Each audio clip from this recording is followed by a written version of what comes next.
संबंध तथा फलन।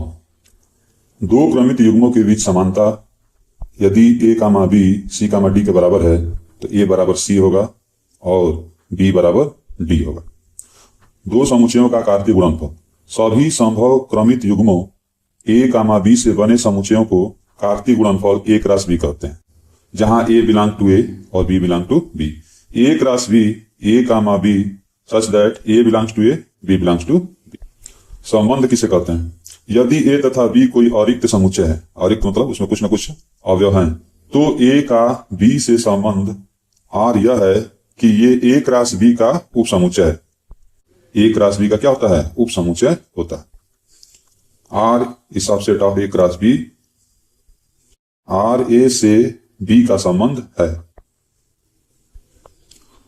अतः हम कह सकते हैं कि a कामा b से संबंधित है, a b से संबंधित है तथा इसे a रिलेटेड b लिखते हैं। यदि a b से संबंधित नहीं है तो a does not related b लिखते हैं। ठीक है। संबंधों का डोमेन, परिसर और कोडोमेन। यदि r कैपिटल A से कैपिटल B का संबंध है तो r is subset of a cross b।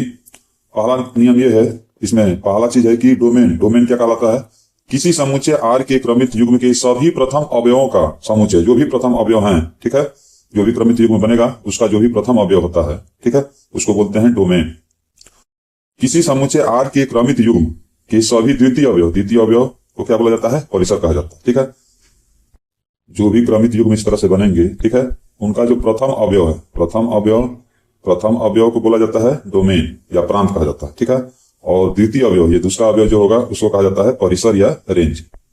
समुच्चय b को डोमेन कहते हैं। ठीक है। जैसे a ये है और ये b है। ठीक है। इस पूरे b को कहा जाता है कोडोमेन, सह प्रांत कहा जाता है। ठीक है। a में जो भी अवयव हैं उनको कहा जाता है क्या? डोमेन कहा जाता है, प्रांत। b में जो द्वितीय अवयव है जो जुड़ा हुआ है वो क्या कहलाता है? परिसर। और b के सभी अवयव क्या कहलाते हैं? कोडोमेन कहलाते हैं।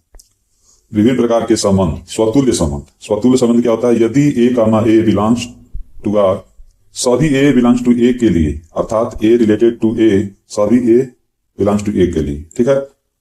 सममित कब कहलाता है? यदि a comma b belong to capital R, b comma a belong to capital R, सभी a comma b belong to a के लिए, a related b, b related a। अगर इस तरह की स्थिति है तो ये कहलाएगा सममित। ठीक है। a belongs to a comma a belongs to r तो समतुल्य कहलाएगा। ठीक। और संक्रमक कब कहलाता है? यदि a comma b belong to r, b comma c belongs to r, तो a comma c belongs to r, ये कंडीशन होगी तो संक्रमक होगा। ठीक है। सभी a b c belongs to a के लिए, अर्थात a related b, b related c, तो a रिलेटेड c। ठीक। ये तीन चीजें याद रखना। स्वतुल्य कब होगा? जब a comma a belongs to r। सममित कब होगा? a comma b belongs to r, b comma a belongs to r। और संक्रमक कब होगा? यदि a comma b belongs to r और b comma c belongs to r, तो इन दोनों को मिलाने से a comma c belongs to r है तो संक्रमक होगा। ठीक।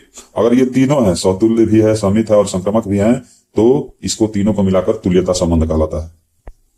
तुल्यता संबंध, एक संबंध जो स्वतुल्य भी है, सममित भी है और संक्रमक भी है, और तुल्यता संबंध कहलाता है। अभी बताइए। ठीक है। फलन। माना a तथा b कोई अरिक्त समुच्चय है, तब a से b के बीच संबंध फलन कहलाता है। यदि समुच्चय a के प्रत्येक अवयव के संगत समुच्चय b के अद्वितीय अवयव हो तो हम लिख सकते हैं कि f a to b, यानी f जो है a से b में एक फलन है। ठीक है। वास्तविक फलन कब कहलाएगा? एक फलन f a to b वास्तविक फलन कहलाएगा जब a तथा b दोनों r के उप समुच्चय। ठीक है। अब आता है प्रतिचित्रण, मतलब फलनों के प्रकार। प्रतिचित्रण के कितने प्रकार हैं, मैपिंग कितने प्रकार की होती है? ठीक है। प्रतिचित्रण के प्रकार। अंतःक्षेपी प्रतिचित्रण, इनटू मैपिंग। इनटू में क्या होता है कि यदि समुच्चय y में कम से कम एक अवयव ऐसा हो जो कि समुच्चय x के किसी भी अवयव का प्रतिबिंब न हो, मतलब y में एक अवयव जैसे 2 है, एक ऐसा होना चाहिए कि x में किसी भी अवयव का प्रतिबिंब न हो। ठीक है। आच्छादक प्रतिचित्रण, ऑन टू या इसको सब्जेक्टिव मैपिंग कहते हैं। यदि f मैपिंग ऐसा हो कि y का प्रत्येक अवयव x के कम से कम एक अवयव का प्रतिबिंब अवश्य। ठीक है। y में जो भी प्रत्येक अवयव हैं सब के सब x वाले से जरूर जो है मैपिंग होनी चाहिए। ठीक है। वाई में कोई भी खाली नहीं रहना चाहिए, ये तो आच्छादक होगा। अगर वाई में एक खाली है तो क्या होगा, इनटू मैपिंग होगा। एकाएकी प्रतिचित्रण 1-1 मैपिंग क्या होती है, यदि प्रतिचित्रण f(x)(y) ऐसा संबंध है कि f(x1) बराबर f(x2), x1 बराबर x2, x1 x2 belong to capital X, यानी कि a का 1 से रिलेशन, b का 2 से रिलेशन, a का 1 से रिलेशन, प्रत्येक का 1 से रिलेशन होता है तो उसको एकाएकी या 1-1 मैपिंग कहते हैं। बहु एक प्रतिचित्रण क्या होता है, मेनी वन, यदि x रिलेटेड टू y ऐसा है कि x के भिन्न भिन्न 2 या 2 से अधिक अवयवों के y में एक ही प्रतिबिंब हो। ठीक है, बहु एक माने यहाँ पे बहुत सारे हैं, इनका एक से रिलेशन है, इसको कहा जाता है बहु एक। ठीक है, 1-1 में क्या होगा, एक का 1 से रिलेशन होगा, और बहु एक में बहुत का 1 से रिलेशन होगा। ठीक है, एकाएकी अंतःक्षेपी क्या होगा, 1-1 और 1-1 इंटू, या इसको इंजेक्टिव कहते हैं, तो 1-1 का मतलब 1 से 1 से रिलेशन होना चाहिए, और इंटू का मतलब एक खाली होना चाहिए, एक खाली भी है और एक का 1 से रिलेशन है। ठीक है, इसका आता है एकाएकी अछातक 1-1 ऑन 2, तो एक का 1 से रिलेशन हो, और अछातक का मतलब सबका सब भरा हो, वाई में जो अवयव हो सबका सब भरा हो, इसको बाइजेक्टिव भी कहा जाता है। ठीक है, बहु एक अंतःक्षेपी प्रतिचित्रण बहु एक और अंतःक्षेपी कब होगा, यानी कि बहुत का 1 से रिलेशन हो और इंटू मैपिंग, इंटू मतलब एक खाली। ठीक है, एक कम से कम खाली है। बहु एक अछातक प्रतिचित्रण, बहुत का 1 से रिलेशन है और अछातक का मतलब वाई का सब भरा। ठीक है, वाई का कोई भी अवयव खाली नहीं होना चाहिए।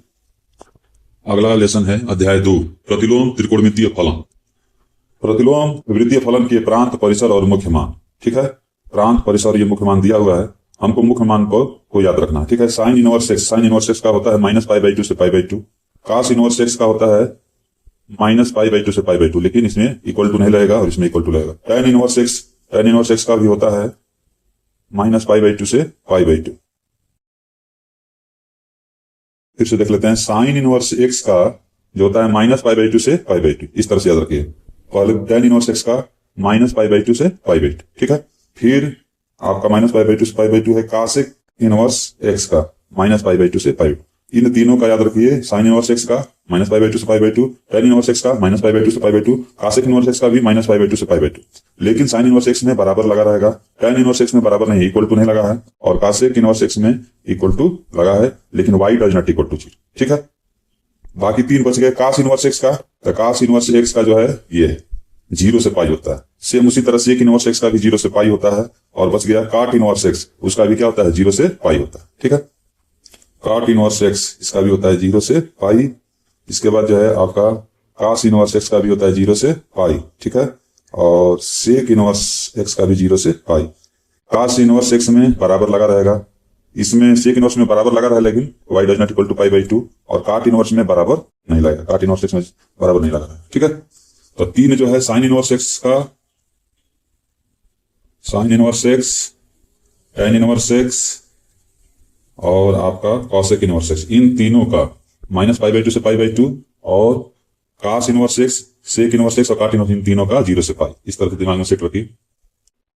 अब प्रतिलोम त्रिकोणमितीय फलन के गुण, क्या गुण, ठीक है, गुणधर्म। साइन इनवर्स साइन थीटा है तो थीटा हो जाएगा, tan इनवर्स tan थीटा है तो थीटा हो जाएगा, उसी प्रकार cos इनवर्स cos थीटा है तो थीटा हो जाएगा, cot इनवर्स cot थीटा हो जाएगा, और cosec इनवर्स cosec थीटा लिखा है तो थीटा हो जाएगा। Sine inverse 1/x cosec inverse x के बराबर, cos inverse 1/x sec inverse x, tan inverse 1/x cot inverse x, sign inverse -x minus sign inverse x, cos inverse -x pi minus cos inverse x, याद रखना है। ठीक है, tan inverse -x minus tan inverse, cot inverse -x pi minus cot inverse x, और sec inverse -x pi minus sec inverse, ये 3 आपको याद रखना है। ठीक है, एक cos इनवर्स x का अगर माइनस में आएगा तो pi minus cos inverse x, cot inverse का आएगा तो pi minus cot inverse x, और sec इनवर्स -x आएगा तो pi minus sec inverse x। ठीक है, बाकी सबका माइनस डायरेक्ट हो जाएगा। tan inverse x plus cot inverse x बराबर π/2, sin inverse x plus cos inverse x बराबर π/2, और sec inverse x plus cosec inverse x बराबर π/2। ठीक है, अध्याय 3 आव्यूह मैट्रिक्स। महत्वपूर्ण निष्कर्ष में है आपका m क्रॉस n कोटि का आव्यूह। ठीक है, ये आव्यूह को इस तरह से प्रदर्शित किया जाता है, जिसकी आयवी पंक्ति और जेवे स्तंभ, ये आयवी पंक्ति होती है, ये पंक्ति कहलाती है, और ये स्तंभ कहलाता है। ठीक है, ऊर्ध्वाधर लाइन स्तंभ, क्षैतिज लाइन पंक्ति कहलाती है। ठीक है, aij अवयव है, यदि m बराबर n तो आव्यूह एक वर्ग आव्यूह होगा। ठीक है, और aij, आई का मतलब होता है पंक्ति और j का मतलब होता है स्तंभ। ठीक है, यदि a बराबर a बी सी डी और बी बराबर ई एफ जी एच। तो अगर इनका योग करना है ए प्लस बी, तो ए प्लस ई लिखेंगे, बी प्लस एफ लिखेंगे, सी प्लस जी लिखेंगे और डी प्लस एच लिखेंगे। ठीक, अंतर करना है उसी तरह से। तो अंतर करना है तो क्या करेंगे, ए में से ई को घटाएंगे, ए माइनस सी, बी में से एफ घटाएंगे, बी माइनस एफ, सी में से जी घटाएंगे, सी माइनस जी, डी में से एच घटाएंगे, डी माइनस एच। ठीक है, मेन चीज सीखना है गुणा करना। ठीक है, गुणा कैसे करेंगे, ये ए बी का ई जी में गुणा करेंगे। तो पहले ए का ई में होगा तो ए ई, और बी का जी में होगा तो बी जी, ए ई बी जी।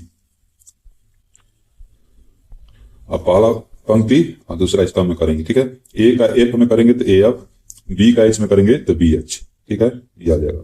उसी प्रकार अब दूसरा पंक्ति पहला स्तंभ में करेंगे तो सी का ई में करेंगे सी, डी का जी में करेंगे डी जी, ये आ जाएगा। उसी प्रकार दूसरा पंक्ति और दूसरा स्तंभ, तो सी का एफ में करेंगे तो सी एफ और डी का एच में करेंगे डी एच। ठीक है, पहला पंक्ति का पहला स्तंभ दूसरा स्तंभ में गुणा करेंगे, फिर इसका दूसरा पंक्ति का पहला स्तंभ और दूसरा स्तंभ ऐसे गुणा करेंगे।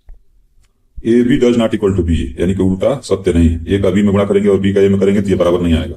आ भी सकता है लेकिन does not equal to B बराबर नहीं आएगा।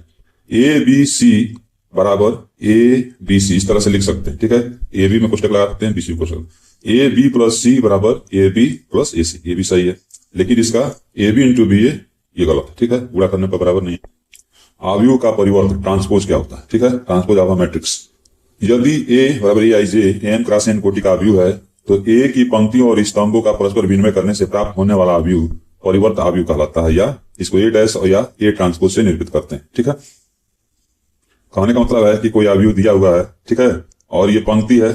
ठीक, अगर पंक्तियों को किस रूप में बदल दिया जाए, स्तंभ के रूप में बदल दिया जाए। ठीक है, ये जितने भी पंक्ति हैं इनको स्तंभ में बदल दिया जाए, ये जितने भी पंक्ति हैं इनको स्तंभ में बदल दिया जाए, तो इसको क्या कहा जाता है, ट्रांसपोज। ठीक है, ट्रांसपोज ऑफ अ मैट्रिक्स। अब परिवर्त ट्रांसपोज के भी गुणधर्म है कि ए प्लस बी का ट्रांसपोज करेंगे तो अलग अलग ट्रांसपोज के योग के बराबर होगा, ए डैश प्लस बी डैश।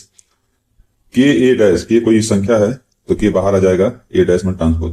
ए बी का ट्रांसपोज डैश करेंगे इसका उल्टा हो जाता है, बी डैश ए डैश। ठीक है, और एक ही ए डैश का फिर से एक बार और ट्रांसपोज करेंगे तो डबल ट्रांसपोज करेंगे तो वही आपका आव्यूह ए आ जाएगा। ठीक है, आव्यूह का सहखंड। सहखंड में क्या है, यदि कैपिटल ए एन कोटि का वर्ग आव्यूह है तथा सी आई जे इसकी आई पंक्ति और जे में स्तंभ है, तो एडजॉइंट ए बराबर होता है C11, C12, C13, इसी तरह से करके इसका जो है ट्रांसपोज करेंगे और ट्रांसपोज करेंगे तो एडजॉइंट ए बराबर आपका C11, ये जो लाइन है इस तरह से आ जाएगी, C11, C12, C13, C21 ये लिखा हुआ है इस तरह से। ठीक है, ये इस तरह से हो जाएगा C21, C22, C23। ठीक, ये आव्यूह के सहखंड के गुणधर्म। एडजॉइंट ए बी बराबर adjoint A into adjoint B. A adjoint A करेंगे तो एडजॉइंट ए इंटू ए, उल्टा भी हो सकता है। एडजॉइंट ए बराबर होता है ए के पावर n माइनस 1। ठीक है, जहां ए एन कोटि का अव्युत्क्रमित आव्यूह है। आव्यूह का प्रतिलोम इनवर्स, ए इनवर्स विद्यमान होगा यदि ए डज नॉट इक्वल टू 0। अगर ए इनवर्स निकाल रहे हैं तो सबसे पहले ये देखना है कि उसके डिटर्मिनेंट का मान 0 है कि नहीं। अगर 0 नहीं है तो ए इनवर्स विद्यमान होगा तथा ए एक अव्युत्क्रमणी आव्यूह हो। ठीक, ए इनवर्स बराबर 1 मॉड ए डिटर्मिनेंट ए। ठीक है, इंटू एडजॉइंट ए, ये फार्मूला याद रखना है, ए इनवर्स बराबर adjoint A by determinant A. आव्यूह का प्रतिलोम के गुणधर्म। ठीक है, properties of inverse of matrix. A inverse बराबर ए इनवर्स ए बराबर आई, ए बी का इनवर्स बराबर B inverse A inverse. A inverse का इनवर्स करेंगे तो ए आ जाएगा, ए इनवर्स का डिटरमिनेंट निकालेंगे तो 1 बाई ए का डिटरमिनेंट। ठीक है, ए ट्रांसपोज का इनवर्स बराबर ए इनवर्स का ट्रांसपोज। ठीक है, डैश लिखिए या ट्रांसपोज। ठीक, सममित आव्यूह। सममित आव्यूह क्या कहलाता है, एक वर्ग आव्यूह में यदि ए बराबर ए डैश ए ट्रांसपोज तो यह सममित आव्यूह कहलाता है। यानी कि कोई भी आव्यूह है उसका ट्रांसपोज करेंगे, अगर ए आ जाएगा तो उसको बोला जाता है सममित आव्यूह। असममित आव्यूह, एक वर्ग आव्यूह में यदि ए डैश बराबर माइनस ए तो यह असममित आव्यूह कहलाता है। माने ए ट्रांसपोज करेंगे और माइनस ए आ रहा है तो वो क्या कहलाता है, असममित आव्यूह कहलाता है। ठीक है, अध्याय 4 सारणिक डिटर्मिनेंट। 2 क्रॉस 2 क्रम के सारणी का विस्तार। A11, A12, इसका तुरंत मल्टीप्लाई करेंगे A11, A22 minus A12, A21। 3 cross 3 क्रम के सारणी का विस्तार। ठीक है, इसमें क्या करेंगे, फर्स्ट वाले को A11 लिखेंगे। ठीक है, और इसके नीचे का और इसके पंक्ति में इधर का ढक देंगे। ठीक, इसके बाद इसका मल्टीप्लाई करेंगे A22, A33 फिर इसके बाद माइनस A32 A23, ठीक। इसके बाद जो है कि पहला वाला प्लस था और दूसरा वाला क्या रहेगा आपका माइनस, ठीक है। फिर ये प्लस, ठीक। तो माइनस वाला A12 को लिखना है, A12 के नीचे वाला ढक दीजिए और ये वाला लाइन ढक दीजिए, ठीक है। अब बच गया A21 into A33 minus A31 into A23, ठीक है। क्रॉस मल्टीप्लाई कर दीजिए इसका इस, ठीक। अब लास्ट में A13 का लिखना है तो A प्लस में लिखेंगे, इसके नीचे वाला ढक दीजिए, किनारे वाला ढक दीजिए, ठीक है। इसका क्रॉस मल्टीप्लाई कर दीजिए इस तरह से, ठीक। ये आ जाएगा आपका इतना, ठीक। इसी प्रकार हम किसी भी क्रम के सारणी का विस्तार कर सकते हैं, ठीक है।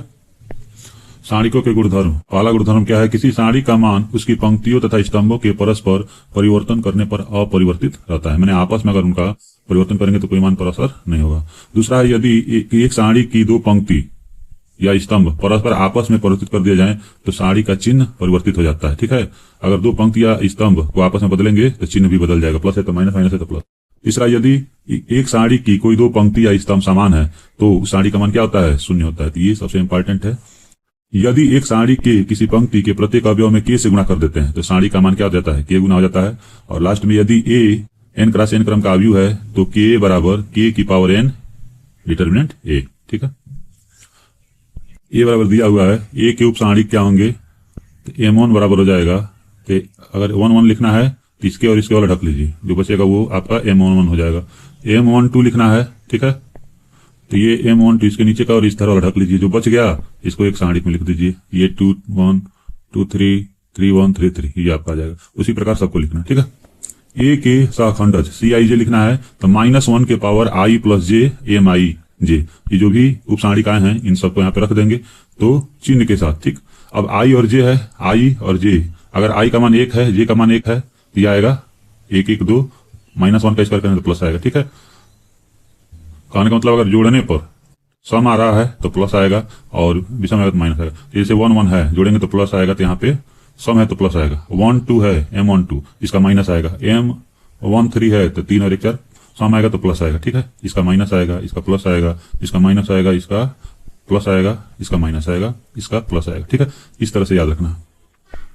त्रिभुज का क्षेत्र अगर 3 बिंदु दिया है x1 y1 x2 y2 x3 y3 तो 1/2 x1 x2 x3 y1 y2 y3 1 1 1 और इसका प्रसार कर देंगे, ये आ जाएगा आपका। संरेखीयता। संरेखीय कब होंगे? 3 बिंदु जब त्रिभुज का क्षेत्रफल 0 हो, और त्रिभुज का क्षेत्रफल में 1/2 इधर होता है, इसको इधर करेंगे तो 0 हो जाएगा।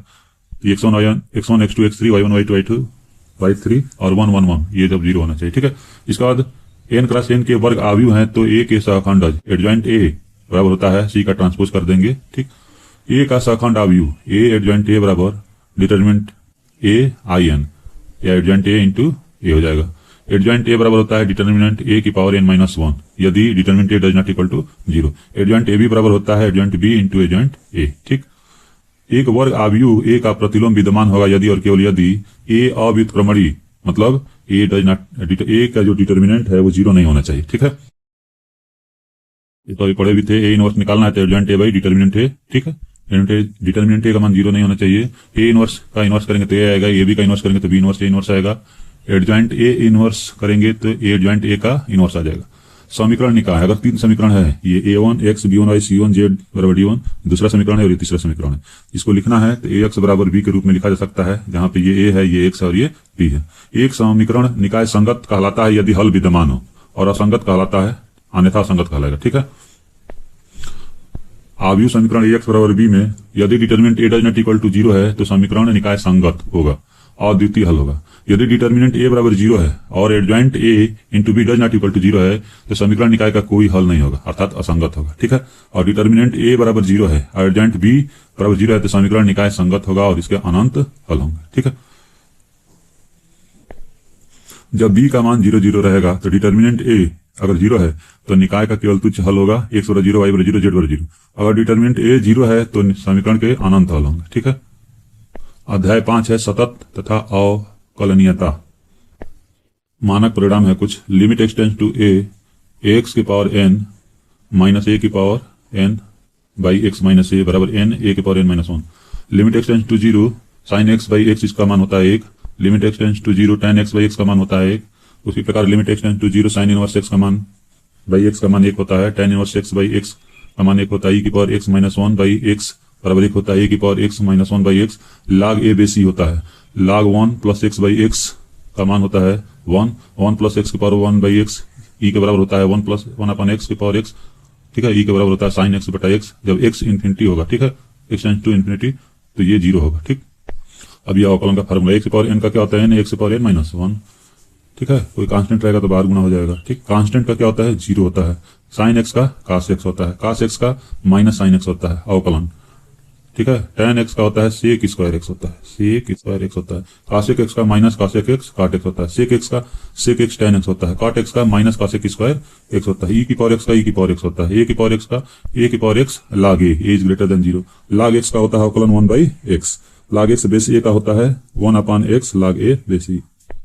और इसमें ये याद रखिए दो फलनों के गुणनफल का अवकलन, ठीक है, दो फलनों के गुणनफल का क्या होता है, प्रथम फलन दूसरे का अवकलन प्लस दूसरा फलन प्रथम का अवकलन, ठीक है। अंश बटा हर का क्या होता है, हर अंश का अवकलन माइनस अंश हर का अवकलन और बटे हर का स्क्वायर, ठीक है। यहाँ पे dy अपन dx को क्या लिख सकते हैं, dy बाई dt और dx बटा dt।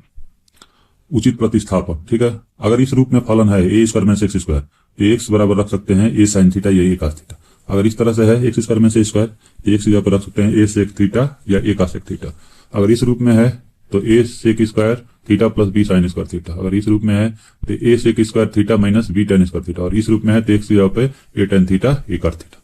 अगर फलन इस रूप में दिया है तो x बराबर a tan स्क्वायर थीटा रख देंगे, अगर इस रूप में दिया है ये ज्यादा पूछता है x बराबर cos 2 थीटा रख देंगे, अगर इस रूप में दिया है तो x बराबर a साइन स्क्वायर थीटा, अगर इस रूप में फलन है तो x बराबर a साइन स्क्वायर थीटा, अगर इस रूप में है तो x स्क्वायर बराबर a स्क्वायर cos 2 थीटा। अध्याय 6 है अवकलज के अनुप्रयोग। राशियों की दर परिवर्तन, y की x के सापेक्ष औसत दर परिवर्तन dy अपन dx होता है delta y by delta x, और y का x के सापेक्ष क्षणिक दर परिवर्तन, औसत दर होता है डेल्टा y अपन डेल्टा x और क्षणिक दर परिवर्तन होता है dy अपन dx, ठीक। y की x के सापेक्ष संबंधित दर परिवर्तन dy अपन dx को लिख सकते हैं dy बाई dt और dx बाई dt, ठीक है, यदि dx by dt does not equal to 0, ठीक। सीमांत लागत उत्पादन के किसी स्तर पर चर इकाई के सापेक्ष संपूर्ण लागत की परिवर्तन की दर है सीमांत लागत कहलाती है। सीमांत आय क्या कहलाती है, सीमांत आय किसी क्षण विक्रय की गई वस्तुओं के सापेक्ष आय परिवर्तन की दर होती है, ठीक है, ये आपको याद रखना है, क्षणिक दर परिवर्तन dy अपन dx। देखिए यदि f डैश x मैंने एक बार अवकलन करेंगे इज ग्रेटर देन 0, 0 से ज्यादा आ रहा है, ठीक है, तथा y बराबर एफ एक्स का उचित और निम्नलिखित मान ज्ञात करने की प्रक्रिया। सबसे पहले क्या है, y बराबर एफ एक्स, इसका dy अपन dx ज्ञात करेंगे, फिर dy अपन dx को क्या करेंगे 0 रखकर प्राप्त समीकरण x के भिन्न भिन्न मान ज्ञात करेंगे। x के भिन्न भिन्न मान मान लीजिए कि a1 आया, a2 आया, a3 आया, ठीक है, फिर इसके बाद दोबारा अवकलन करेंगे, D square upon dx square ज्ञात करेंगे। इसके बाद जो है कि a1 a2 a3 आदि पर डी स्क्वायर वाई अपन dx स्क्वायर का मान ज्ञात करेंगे। यदि x का मान डी स्क्वायर वाई अपन dx स्क्वायर का मान पॉजिटिव है तो फलन उस x मान के लिए निम्नलिखित होगा, अगर निगेटिव है तो उच्चिष्ट होगा। याद रखेंगे पॉजिटिव रहेगा तो क्या रहेगा, निम्नलिखित होगा, और निगेटिव है तो क्या होगा, उच्चिष्ट होगा, ठीक। अध्याय 7 समाकलन। x की पावर n का समाकलन x की पावर n प्लस 1 बटा n प्लस 1 e की पावर x का e की पावर x साइन x का माइनस cos x का plus sign x plus c इसमें जोड़ना है कांस्टेंट सब में, tan x का log sec x, cot x का log sin x, sec x का log sec x plus tan x, या इसको log tan pi by 4 plus x by 2 भी कहते हैं, cos x का log cos x minus cot x, या बराबर लिख सकते हैं log tan x by 2 plus c, sec square x का tan x, cos x square x का minus cot x, sec x tan x का sec x plus c, cos x cot x का minus cos x plus c, ठीक है। 1 upon x का log x, a की पावर x का a की पावर x बटे log a, 1 upon under root 1 minus x square का साइन इनवर्स x, अगर माइनस लगा रहेगा तो cos inverse x, 1 upon 1 plus x square का tan इनवर्स x, अगर माइनस लगा रहेगा तो cot inverse x, 1 upon x under root x square minus 1 का sec इनवर्स x, अगर उसी में माइनस लगा रहेगा तो cos इनवर्स x, ठीक है। ax प्लस b की पावर n है तो ax प्लस b की पावर n प्लस 1 बटा n प्लस 1 हो जाएगा, और जो x के साथ गुणा में है वह नीचे आ जाएगा, बटा में आ जाएगा, भागा में आ जाएगा। आंशिक भिन्न के रूप में तोड़ना है, अगर x प्लस a और x प्लस b है तो इसको तोड़ेंगे तो a upon x plus a b upon x plus b हो जाएगा। अगर x प्लस a और x प्लस b का होल स्क्वायर है तो a upon x plus a, b upon x plus b और c अपन x प्लस b का whole square. अगर इस रूप में है x plus a px square द्विघात समीकरण के रूप में है तो यहाँ पे a upon x plus a हो जाएगा, और द्विघात समीकरण को लिख देंगे bx प्लस c बटे p x square plus qx plus r। यदि दो द्विघात समीकरण के रूप में इस तरह है तो अलग अलग लिखेंगे a x plus b, a x square plus b x plus c, और दूसरे वाले को c x plus d, p x square plus q x plus r. खंडसा समाकलन, दो फलनों के गुणनफल का समाकलन क्या होता है? पहला फलन दूसरे का समाकलन माइनस पहले फलन का अवकलन करेंगे, फिर दूसरे फलन का समाकलन करेंगे और फिर पूरे का समाकलन कर देंगे। ठीक है। अब इसके बाद अगर हम फलनों को पहले फलन के रूप में ले सकते हैं, पहले फलन को किसको लेना है? जो आइलेट में पहले आता है, ये आइलेट का नियम होता है। ठीक है। आई का मतलब इनवर्स, साइन इनवर्स, कास इनवर्स, लघुगणक, लॉग, बीजगणित मैंने एक्स वाई जेड, त्रिकोणमिति मतलब साइन एक्स कास एक्स, और चरघातांकी मैंने ई की पावर एक्स। ठीक है। तो सबसे पहले जो ऊपर आएगा उसको पहले लेंगे और बाद वाला, अगर कोई भी दो फलन इसमें से दिया है, ठीक है, तो जो ऊपर है उसको पहले लिखा जाएगा और बाद वाले को नीचे लिखा जाएगा, बाद वाले को 2 नंबर पर लिखा जाएगा। 1/x square minus a square का होता है 1/2a log x minus a x plus a. 1/a square minus x square का होता है 1/2a log a plus x बटा a minus x. 1/x square plus a square का होता है 1/a tan inverse x upon a. 1/√में a square minus x square का होता है sine inverse x upon a. 1/√में x square minus a square का होता है log x प्लस √में x square minus a square. और 1/√में x square plus a square का होता है log x प्लस √में x square plus a square. Under में a square minus x square का होता है x/2 अंडर में a square minus x square a square by 2 sine inverse x upon a. Under में x square minus a square का होगा x/2 x square minus a square by 2 log x plus under में x square minus a square under में x square plus a square x/2 x plus a square by 2 log x plus under में x square plus a square. अगर हर में फलन इस रूप में है तो इसको जो है कि इस रूप में बदल देंगे गुणवर्ग बना के। ठीक है। और यहाँ पे अगर अंडर रूट नहीं है तो उसको भी इस तरह से गुणवर्ग बना के हल कर देंगे। ठीक है। अगर इस रूप में है पी एक्स प्लस क्यू और अंडर रूट के रूप में है तो पी एक्स प्लस क्यू को a d d x x square plus b x plus c जो भी अंदर है, ठीक है, आप प्लस बी के रूप में रखेंगे। ठीक। अगर इस रूप में फलन है तो P x square plus q x अंश में जो लिखा हुआ है इसको ए प्लस और प्लस बी अंश का अवकलन के रूप में प्लस सी के रूप में रखेंगे। ठीक है। अगर इस रूप में है 1/p अंडर रूट में क्यू तो क्यू को टी स्क्वायर रखेंगे। ठीक है। उसके बाद जो है कि इसको सॉल्व करेंगे।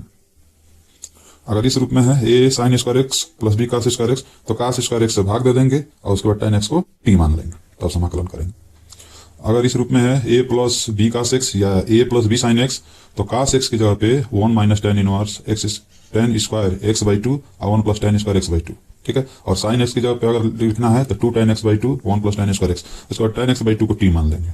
अगर इस रूप में है क्वेश्चन तो अंश में जो लिखा है ए, हर में जो लिखा है वो लिख देंगे प्लस बी हर का अवकलन। ठीक है। और दोनों ओर साइन एक्स और कास एक्स के गुणांक को बराबर रखेंगे तथा ए और बी प्राप्त करेंगे और समाकलन करेंगे। नीचे समाकलन में पहला प्रॉपर्टी है a to b f x d x बराबर minus b to a f x d x. दूसरा है a to b f x d x बराबर a to c f x d x और c to b f x d x. ठीक है। A to b f x d x बराबर f a plus b minus x. अगला है 0 to a f x d x बराबर 0 to a F A minus x d x. पांचवा है 0 to 2a F x d x तो 0 to a f x d x plus 0 to a F 2a minus x. 0 to 2a F x d x है तो दो रूप में इसको तोड़ेंगे। एक होगा अगर f 2a minus x f x आ रहा है तो 0 to a f x d x लिखेंगे। अगर f 2a minus x minus f x आ रहा है तो 0 आएगा आंसर इसका। अब पांचवा प्रॉपर्टी है 0 to 2a है तो 0 to a एफ एक्स और 0 to a पांचवा छठा लास्ट सातवां minus a to f x d x है तो 2 इसको जो अगर सम फलन है एफ एक्स, ठीक है, तो 2 0 to a f x d x और विषम फलन है तो 0 इसका आ जाएगा। ठीक है। सम फलन का मतलब है एफ माइनस एक्स अगर रख रहे हैं तो अगर एफ एक्स आ रहा है तो सम फलन होगा। ठीक है। अगर एफ एक्स माइनस एक्स रख रहे हैं और माइनस आ जाएगा तो विषम फलन आ जाएगा। ठीक है। तो प्लस आएगा तो सम फलन माइनस रखने पर और माइनस आएगा तो विषम फलन। अध्याय 9 अवकल समीकरण। अवकल समीकरण की कोटि क्या होती है? तो दी गई अवकल समीकरण में प्रयुक्त अवकलजों की उच्चतम कोटि ही अवकल समीकरण की कोटि होती है। मैंने जितनी अधिकतम बार अवकलन किया जाएगा वही उसकी कोटि हो जाएगी। ठीक है। अब उसकी घात क्या होती है? तो किसी अवकल समीकरण की जो उच्च कोटि होती है, उच्च कोटि के अवकलज की घात समीकरण की घात कहलाती है। मैंने जो अधिकतम बार अवकलन किया गया है उसका जो घात होगा, पावर होगा, ठीक है, वह कहलाता है क्या? समीकरण, अवकल समीकरण की। जैसे यहां आप देख सकते हैं ये अधिकतम अवकलन कितना किया गया है? 3 बार। इसकी कोटि 3 हो गई और इसकी पावर में जितना होगा, ठीक है, वो इसकी घात हो जाएगी। ठीक है। समघाती समीकरण को हल करने की विधि y बराबर वी एक्स है तो d y upon d x बराबर क्या हो जाएगा? v plus x d v upon d x, ये मान लेंगे। और उसके बाद इसको हल करेंगे। ठीक है, रैखिक अवकल समीकरण। ठीक है, अवकल समीकरण d upon d x plus p y बराबर क्यू। ठीक है, पी क्यू एक्स के फलन या अचर पद है। ठीक है, इसके बाद है समाकलन गुणांक। आई एफ को समाकलन गुणांक बोलते हैं। इंटीग्रल फैक्टर ई बराबर होता है ई की पावर पी डी एक्स। जो पी है यहाँ पे इसका जो है समाकलन कर देंगे। इसके बाद क्या करेंगे, वाई इंटू आई एफ समाकलन गुणांक। अब उसके बाद क्यू इंटू आई एफ उसका समाकलन कर देंगे और फिर प्लस सी।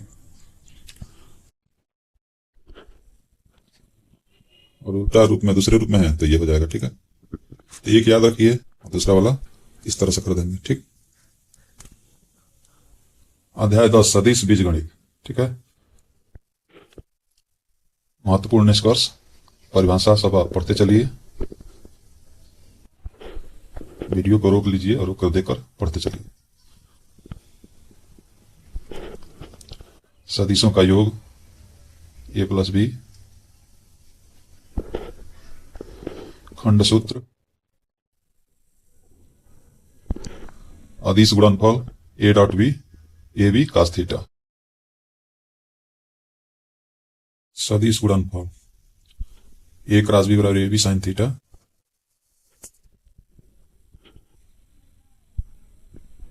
समांतर चतुर्भुज का क्षेत्रफल ए क्रॉस बी का डिटर्मिनेंट। समांतर चतुर्भुज का क्षेत्रफल 1/2। कर्ण जो है दो भाग में डिवाइड कर देंगे। सम चतुर्भुज का 1/2 ए सी इंटू बी डी। त्रिभुज का 1/2 ए बी इंटू सी।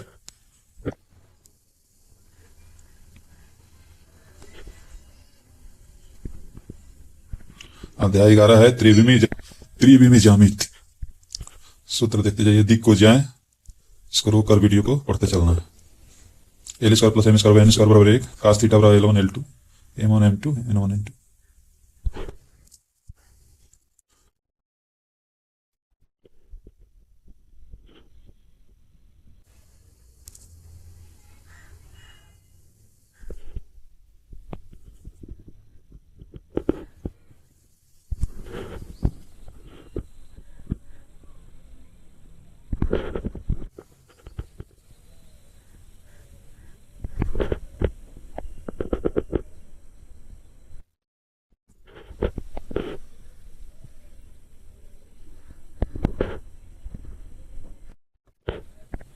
अध्याय 13 है प्रायिकता। तो इसका भी फार्मूला जो मेन है उसको याद रखिए।